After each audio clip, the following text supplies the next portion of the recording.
नमस्कार दोस्तों, मेरा नाम है प्रिंस कुमार रवि और आप देख रहे हैं अपना YouTube channel global coaching. Global coaching में आपका बहुत बहुत स्वागत है। उम्मीद करता हूं आप बहुत अच्छे होंगे, स्वस्थ होंगे। तो शुरू करते हैं आज का लेक्चर। देखते हैं आज हम क्या पढ़ने वाले हैं, क्या पढ़ाने वाले हैं। तो हमारा जो टॉपिक रहने वाला है वो रहने वाला वायुमंडलीय आर्द्रता।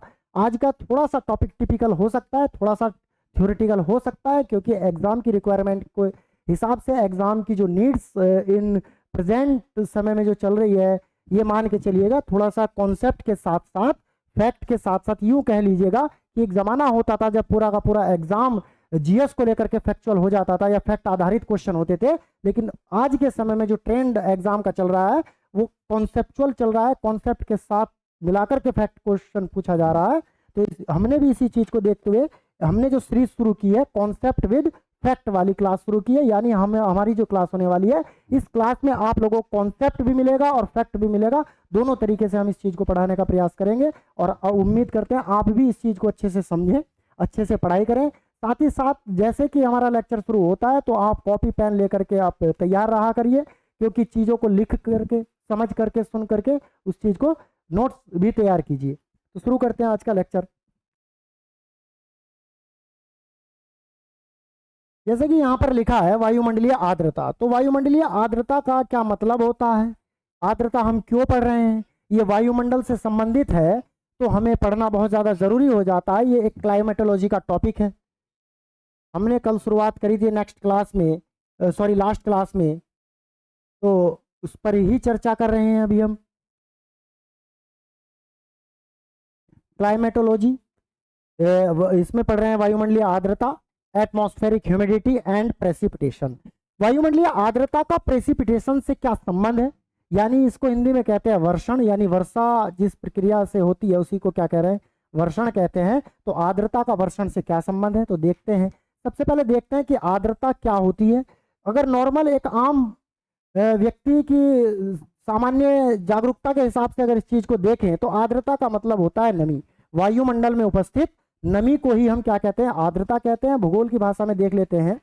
सबसे पहले पॉइंट्स में यहाँ पर क्या लिखा है, वायु में उपस्थित जल वाष्प की मात्रा को ही हम क्या कहते हैं, आर्द्रता कहते हैं। यानी हमारे वायुमंडल की जो वायु है उसमें उपस्थित जल वाष्प की मात्रा को क्या कह रहे हैं, आर्द्रता कहते हैं।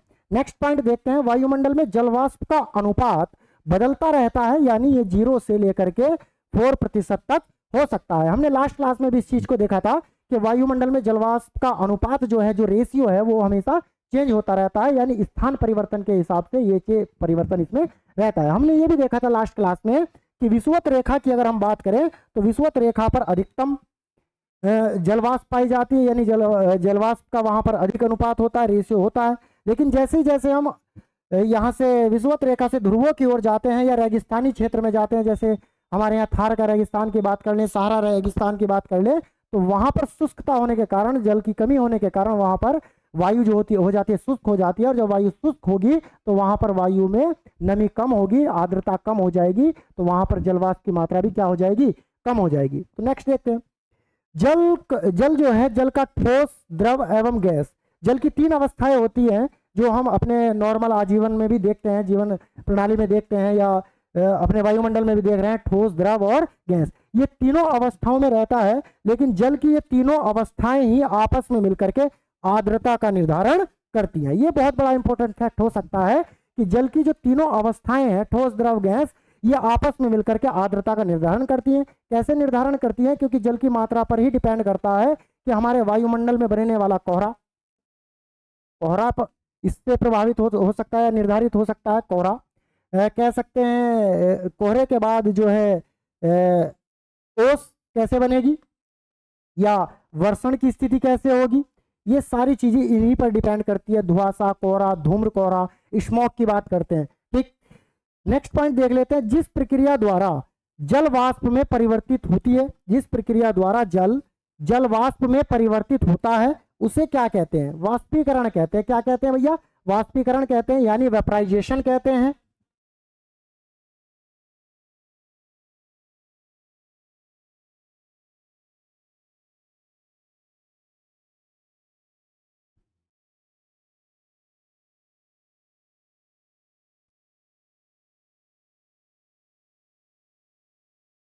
तो यहां पर देख लेते हैं, जिस प्रक्रिया द्वारा जल जल वाष्प में बदलता है, यानी ये मान लीजिएगा जल जो है एक वेपर में कन्वर्ट हो रहा है, जल वाष्प में कन्वर्ट हो रहा है, तो उस प्रक्रिया को हम कहते हैं वेपराइजेशन, यानी वाष्पीकरण की प्रक्रिया कहते हैं। ठीक है, तो ये जो हो रहा है ये क्या सिस्टम है, कैसे होता है, क्या नहीं है, वो उस चीज को भी समझ लेते हैं। तो वाष्पीकरण की जो दर है हमारी पृथ्वी पर अलग अलग तरीके से होती है, यानी स्थान परिवर्तन के अनुसार, यानी तापमान पर ये चीजें डिपेंड करती है। यदि किसी स्थान पर वायु अधिक गर्म होगी तो वाष्पीकरण की दर अधिक हो जाती है, वाष्पीकरण की दर क्या हो जाएगी, अधिक हो जाएगी। इस चीज को यहाँ पर ऐसे समझते हैं, मान लीजिएगा ये हमारा ग्लोब है, ये पृथ्वी है, इस चीज को देख लीजिएगा यहाँ पर। तो अगर हम 0 डिग्री अक्षांश रेखा की बात करते हैं और 0 डिग्री अक्षांश रेखा से लेकर के दोनों गोलार्धों में, 0 डिग्री अक्षांश रेखा से लेकर के दोनों गोलार्धों में 10 डिग्री नॉर्थ और 10 डिग्री साउथ, 10 डिग्री नॉर्थ और 10 डिग्री साउथ अक्षांशीय रेखाओं में महाद्वीपों पर, कहाँ, महाद्वीपों पर सर्वाधिक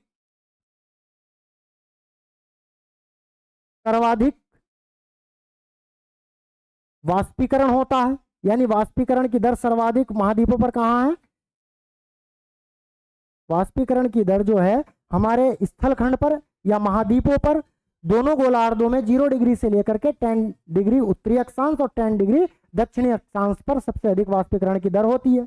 अगर हम महासागरों की बात करते हैं तो 0 डिग्री से लेकर के 20 डिग्री अक्षांश रेखा नॉर्थ और यहां से भी लेकर के दोनों गोलार्धों में 20 डिग्री, 0 डिग्री से लेकर के 10 डिग्री से लेकर के 20 और यहां से 10 डिग्री से लेकर के 20 साउथ में। तो यहां पर महासागरों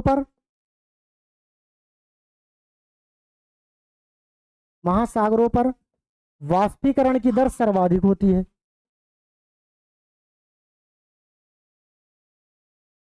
तो हमने इस चीज को, इसको ऐसे समझ रहे हैं, कभी कभी एग्जामिनर डायरेक्ट कॉन्सेप्ट ना पूछ करके एग्जाम में कॉन्सेप्ट ये पूछ लेता है कि महाद्वीपों पर वाष्पीकरण की दर सबसे अधिक कहाँ होती है। तो 0 डिग्री से लेकर के 10 डिग्री उत्तरी अक्षांश और 0 डिग्री से लेकर के 10 डिग्री दक्षिणी अक्षांश पर महाद्वीपों पर सबसे अधिक वर्षा या वाष्पीकरण की दर होती है। और महासागरों की बात करते हैं तो 10 डिग्री नॉर्थ से लेकर के 20 डिग्री नॉर्थ और 10 डिग्री साउथ से लेकर के 20 डिग्री साउथ में ये चीजें हमें देखने को महासागरों में सबसे अधिक वाष्पीकरण की दर होती है। वाष्पीकरण की अगर दर की हम बात कर रहे हैं, वाष्पीकरण की, यदि वायु का तापमान में वृद्धि होगी, यानी किसी स्थान की वायु में तापमान बढ़ रहा है तो वहां पर वाष्पीकरण की दर अधिक हो जाएगी। यदि किसी स्थान की वायु का तापमान कम है तो उसका वाष्पीकरण की दर कम हो जाएगी। नेक्स्ट चेक देख लेते हैं। अब देखते हैं कि वायुमंडलीय आर्द्रता के भाग कितने हैं, वायुमंडलीय आर्द्रता के कितने भाग है। तो वायुमंडलीय नॉर्मल वायुमंडलीय आर्द्रता के 3 भाग हैं।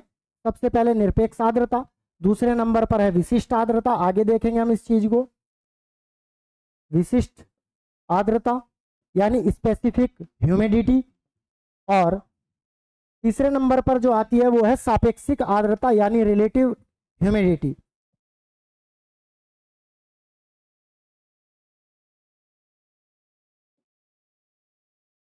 यहां पर देख लेते हैं निरपेक्ष आर्द्रता का तात्पर्य किस चीज पर है, किस चीज से है, क्या है ये। वायु के प्रति इकाई आयतन में, वायु के प्रति इकाई आयतन में उपस्थित जलवाष्प की मात्रा को निरपेक्ष आर्द्रता कहते हैं। एक बार और देख लेते हैं, वायु के प्रति इकाई आयतन में उपस्थित जलवाष्प की मात्रा को निरपेक्ष आर्द्रता कहते हैं। तो निरपेक्ष आर्द्रता यहां से डिफाइन हो जाती है। कभी कभी एग्जामिनर यहां से डायरेक्ट ये लाइन या सेंटेंस पूछ लेता है कि निरपेक्ष आर्द्रता का तात्पर्य किस चीज से है, और ये पूरा का पूरा सेंटेंस आपको ऑप्शन में रख करके दे देगा। इसी चीज को कई बार पूछा भी गया है, ठीक है। तो इस चीज को देख लेते हैं। और निरपेक्ष आर्द्रता का जो मान है, निरपेक्ष आर्द्रता का जो मान है उसे किस में मापते हैं, उसे मापते हैं ग्राम प्रति घन मीटर में, इसको मापा जाता है। इस चीज का ये वैल्यू बड़ी इंपॉर्टेंट है। जो निरपेक्ष आर्द्रता का मान, जो मान है वो ग्राम प्रति घन मीटर में इसको मापा जाता है। इस पे तापमान, यदि किसी वायु का जिस स्थान पर तापमान अधिक होगा तो ये निरपेक्ष आर्द्रता का मान बढ़ जाएगा।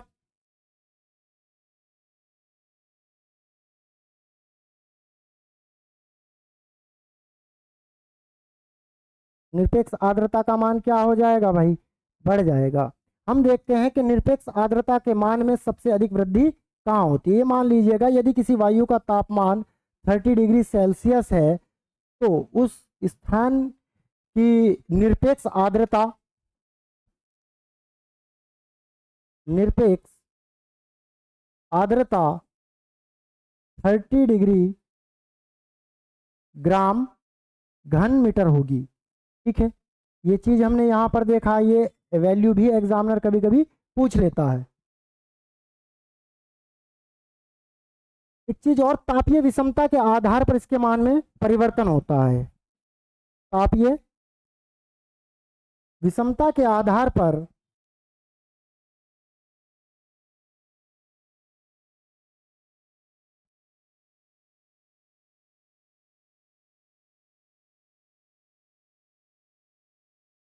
तापीय विषमता के आधार पर निरपेक्ष आर्द्रता के मान में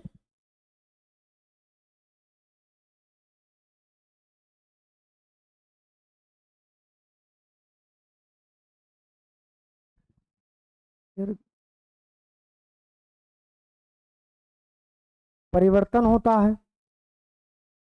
ये बड़ा इंपॉर्टेंट। ठीक, नेक्स्ट देखते हैं,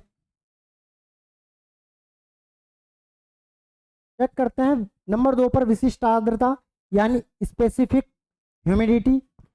तो इसकी क्या डेफिनेशन है, इसके बारे में क्या पॉइंट है, इस चीज को देख लेते हैं। ठीक, 1 किलोग्राम आर्द्र वायु में, 1 किलोग्राम आर्द्र वायु में उपस्थित ग्राम इकाई में, 1 किलोग्राम वायु में उपस्थित ग्राम इकाई में जलवाष्प की सकल मात्रा को विशिष्ट आर्द्रता कहा जाता है। 1 किलोग्राम आर्द्र वायु में उपस्थित ग्राम इकाई में जलवाष्प की सकल मात्रा को विशिष्ट आर्द्रता कहा जाता है। ये भी तापमान पर ही डिपेंड करती है। कुल मिलाकर के जितनी भी आर्द्रता है, कुल मिलाकर के आर्द्रता की ओवरऑल अगर हम बात करते हैं तो वो जो आर्द्रता है वो तापमान पर डिपेंड करती है। तीसरे नंबर पर देखते हैं सापेक्षिक आर्द्रता। एक निश्चित तापमान पर वायु में उपस्थित जलवाष्प की मात्रा एवं जल ग्रहण करने की क्षमता सापेक्षिक आर्द्रता कहलाती है। एक बार और सुन लीजिएगा, एक निश्चित तापमान पर वायु में उपस्थित जलवाष्प की मात्रा एवं जल ग्रहण करने की क्षमता को क्या कहते हैं, सापेक्षिक आर्द्रता कहते हैं। अगर हम आर्द्रता के मापने वाले यंत्र की बात करें तो मापक की बात करें, आर्द्रता का जो मापक है, आर्द्रता को किस में मापा जाता है, हाइग्रोमीटर में मापा जाता है।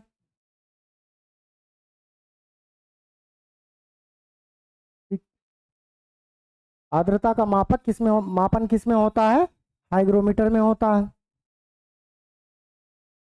यहाँ पर एक चीज और आ जाती है, जब हम आर्द्रता की बात कर रहे होते हैं या वायुमंडलीय आर्द्रता की बात कर रहे होते हैं तो इसी से एक वर्ड हमने देखा था, वर्षण प्रेसिपिटेशन। क्या देखा था भाई, वर्षण देखा था, यानी इसका मतलब होता है वर्षा होने वाली वर्षा की प्रक्रिया के बारे में मुख्यतः इस पर चर्चा करेंगे। इससे पहले हम एक टॉपिक देख लेते हैं, संघनन।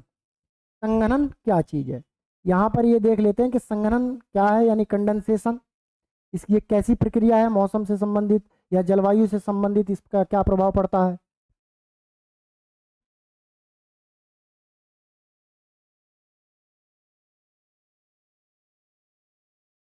कंडेंसेशन यह वह प्रक्रिया है जिसमें जलवाष्प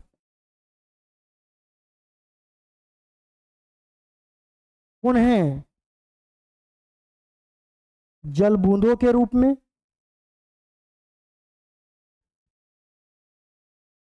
या सूक्ष्म हिमकणों के रूप में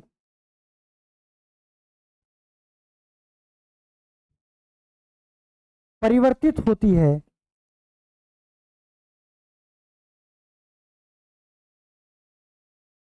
उसे क्या कहते हैं, संघनन की प्रक्रिया बोलते हैं।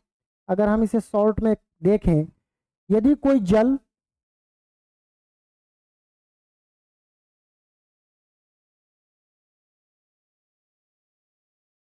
जल वाष्प के रूप में परिवर्तित हो रहा है तो उस प्रक्रिया को हम कहते हैं वाष्पीकरण। यदि जल वाष्प पुनः जल के रूप में परिवर्तित हो रही है तो उसी प्रक्रिया को हम कहते हैं संघनन। समझ गए? जब जलवाष्प जल बूंदों के रूप में परिवर्तित होती है, जब जलवाष्प पुनः जल बूंदों के रूप में परिवर्तित होती है तो उसे क्या कहा जाता है? संघनन कहा जाता है। एक बार यहां से ये चीज देख लेते हैं।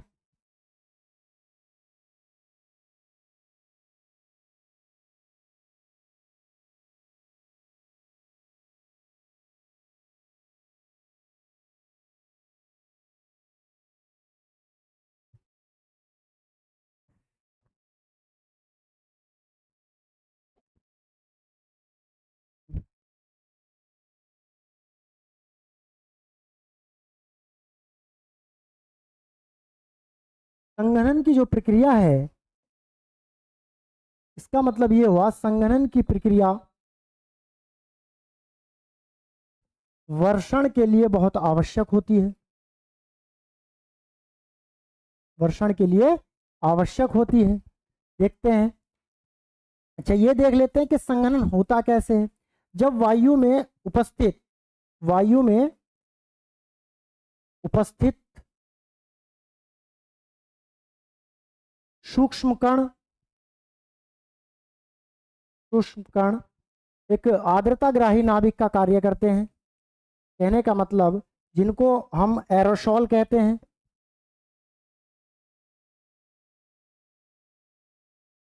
क्या कह रहे हैं? एरोसोल कहते हैं। ये आर्द्रताग्राही नाभिक का कार्य करते हैं और इन्हीं आर्द्रताग्राही नाभिक के माध्यम से वायु संतृप्त होती है, यानी सैचुरेटेड होती है, और इसी संतृप्तता के माध्यम से ही संघनन की प्रक्रिया होती है। ठीक। अब यहां पर हम देख लेते हैं कि वाष्पीकरण क्या वर्ड है, सॉरी, वर्षण क्या है।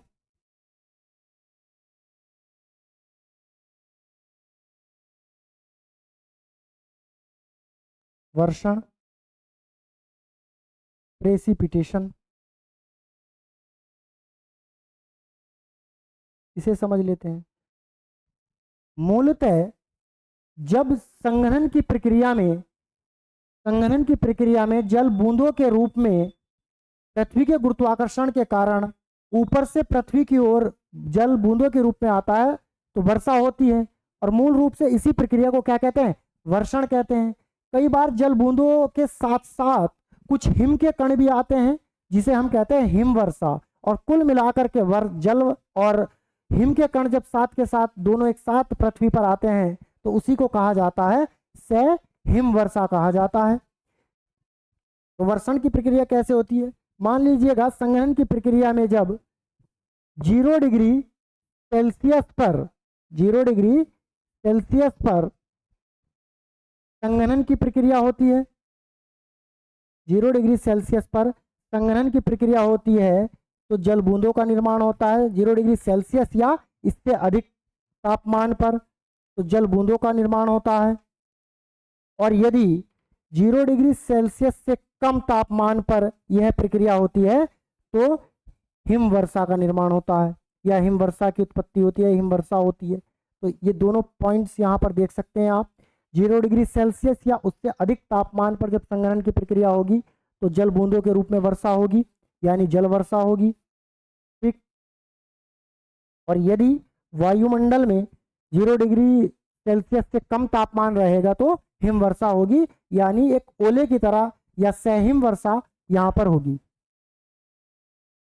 अच्छा, वर्षण के लिए जो आवश्यक दशाएं हैं, जो महत्वपूर्ण वर्षण के लिए आवश्यक दशाएं,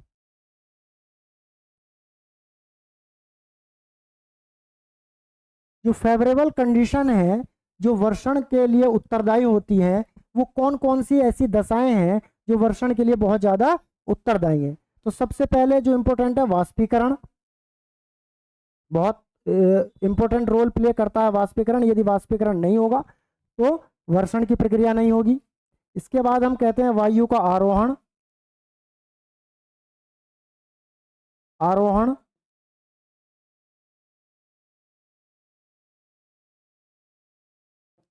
संघनन,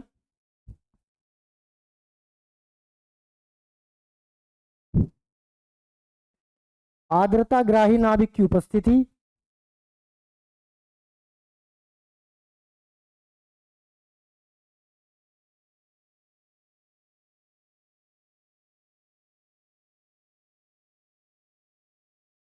उपस्थिति,